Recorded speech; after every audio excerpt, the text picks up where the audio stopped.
이번에도 차량 얘기인데요. 이번에는 차량에 대고 이런 행동을 한 사람입니다. 홍수민 아나운서. 네, 차량들이 이렇게 빽빽히 정차된 도로에서 갑자기 사람들이 나와서 실랑이를 벌였다고 합니다. 왜 그렇게 된 건지 영상 보면서 확인해 보도록 하겠습니다. 네, 지금 차량이 정체되어 있는데 모자를 쓴 남성이 지금 왼쪽 차량 쿵, 오른쪽 차량 쿵 하고 이 차량으로 다가와서 차량 앞부분을 우산으로 내리칩니다. 자, 이런 사건이 발생을 하니까 지금 황급히 차량에서 내린 운전자들이 저지하고 결국 몸싸움으로까지 이어졌다고 하는데요. 그런데 피해 차량은 이 차량뿐만이 아니었습니다. 조금 전에 그 영상 보셨듯이 차량이 빽빽하게 정차가 돼 있었잖아요. 지난 일요일 오후 3시에 저 남성이 갑자기 나타나서 우산으로 단 하루에 차량 24대를 부쉈다고 합니다. 우산으로 지금 신호대기 중에 아마 화면으로 보니까 신호를 기다리면서 멈춰있던 차량들 같은데 최진봉 교수님, 예. 이 남성 대체 왜 이랬답니까? 그러니까 저는 보고서 특이하다는 생각이 들었는데요. 뭐라고 지금 얘기를 하고 있냐면 첫 번째 두 가지 이유가 있어요. 첫 번째는 백화점에서 물품을 구입을 했는데 네. 물품을 구입할 때 직원이 불친절했다는 게 화가 났다는 이유예요. 첫 번째 이유. 아하. 두 번째 이유는 그리고 나 택시를 타려고 했는데 택시가 자기를 태우지 않고 그냥 지나가 버렸다는 거예요. 이 두 가지 화가 난 이유 때문에 아무 관계도 없는 차량들에게 우산을 저렇게 들고서 유리를 파손하는 그런 네. 그런 일을 했다고 지금 얘기를 하고 있습니다. 네.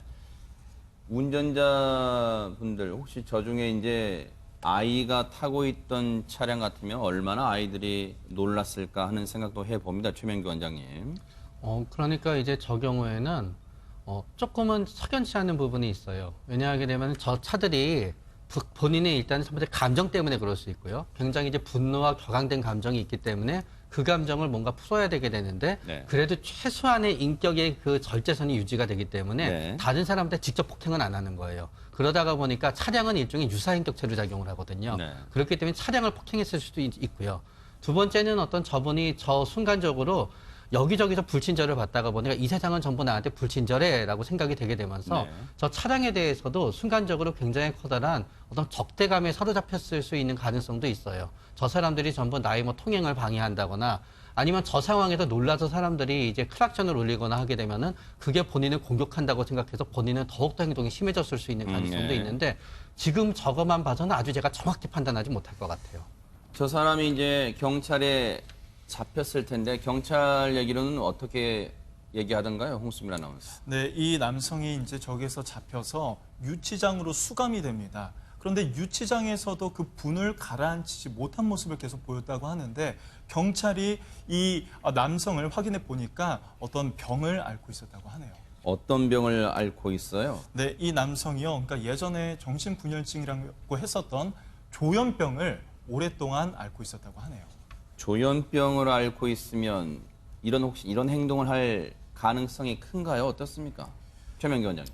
사실은 대부분의 조현병 환자분들은 피해의식이 있기 때문에 오히려 밖에 나가지 않습니다. 전체 통계를 놓고 보면은 조현병 환자분 중에 범죄율이 일반인들보다 낮습니다, 오히려.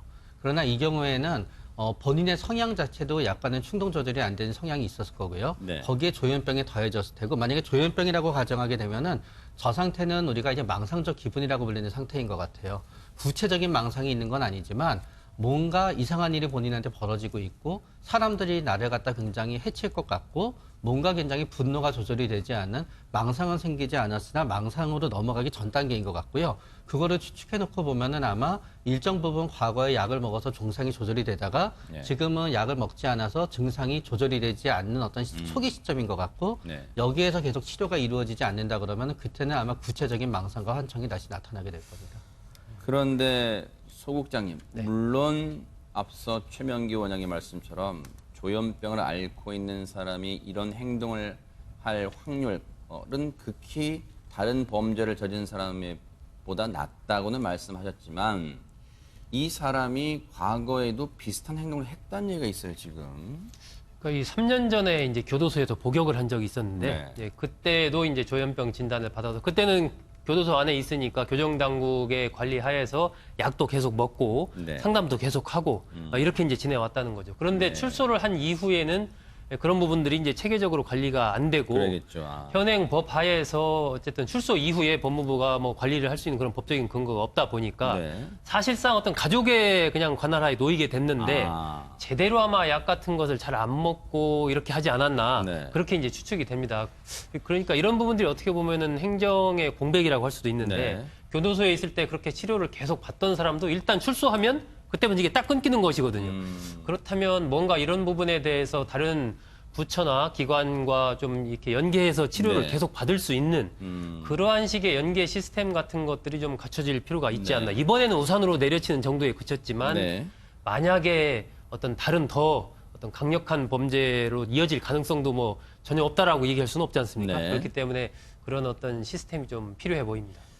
조현병을 앓고 있었던 남성이다. 그리고 과거 비슷한 일로 3년 전쯤에는 복역을 한 일도 있다.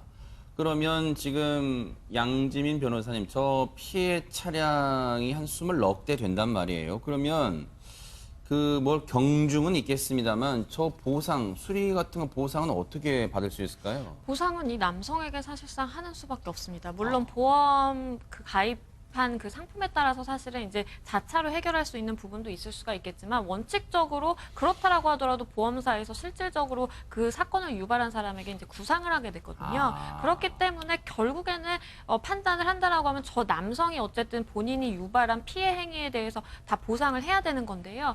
뭐 이렇게 형사처벌을 받을 때는 저렇게 조현병을 앓고 있다라든지 과거의 정신병력이 감형의 이제 요소가 되기는 하지만 민사 사건에서는 그런 부분이 전혀 이제 고려가 되지 않고요. 그래요? 왜냐하면 본인이 유발한 손해고 우리나라 같은 경우에는 저렇게 했다라 그래서 뭐 손해를 더 이제 배상하라라든지 그게 아니라 딱 유발된 손해 거기에 더해서 뭐 조금 변수가 있다라고 한다면 위자료 정도거든요. 그렇기 때문에 그 부분에 대해서 24대의 차량 차주들이 다 소송을 한다라고 하면 그 부분에 대해서 책임을 져야 합니다. 만약에요, 저 보험사들, 20넉 대 차주의 각 해당 보험사들이 일단은 차주에게 일단 보험 처리가 돼 있으면 물어주겠죠. 수리비 같은 걸 주겠죠. 대신 저 가해자에게 구상권, 이제 우리가 낸 보험금을 당신에게 좀 받아야겠습니다라고 구상권을 청구할 텐데 양지민 변호사님, 혹시 저 남성이 그걸 지급할 경제적 여력이 안 되면 어떻게 됩니까? 안타깝게도 우리 법상으로는 사실상 만약에 저 남성이 본인 수중에 정말 재산이 하나도 없고 네. 뭐 부동산도 없고 뭐 집에 정말 뭐 하다못해 가구 하나라도 없는 상황이라고 한다면 보상받을 길은 사실상 없습니다. 그래요? 그럼에도 불구하고 일부라도 보상을 받을 수 있는 것은 어쨌든 거주지가 있고 거주지가 이제 본인이 거주하는 곳이고 그리고 그 부분에 대해서 어쨌든 본인의 그 점유가 인정되는 부분이 있다라고 한다면 그 소유물에 대해서는 우리가 쉽게 말해서 소위 말해서 빨간 딱지 붙인다 이렇게 네네. 얘기를 하잖아요. 그래서 압류를 통해서 일단은 집행할 수 있는 재산을 빠르게 확보한 다음에 그 부분에 대해서 이제 현가로 환산을 해서 네. 처리를 하는 방법도 있고요. 근데 만약에 정말 우리가 뭐 사기 범죄 같은 그런 뭐 여러 다수의 사기 범죄를 저지른 사람들은 본인의 재산을 남겨놓지 않거든요. 그런 경우에는 사실은 내가 승소 판결문을 그러겠네요. 받는다고 하더라도 현실적으로 해결하기가 요원합니다.